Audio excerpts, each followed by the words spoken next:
Guys আজকাল রাস্তার পরিস্থিতিটা দেখেন, কোনো যানজট কোনো কিছুই নেই, খুব নীরবতাভাবে গাড়ি চালাচ্ছে।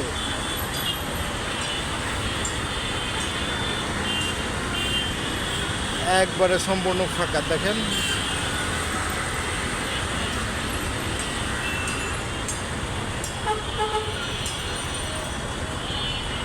দুটো সাইড ফাঁকা দেখেন।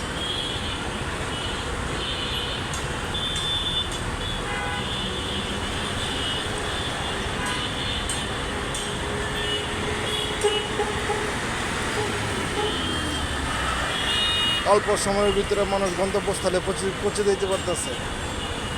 যানজট থাকলে অনেক সময় খায়, অনেক বিলম্ব হয়, মানুষের কাজের সমস্যা হয়ে দাঁড়ায়।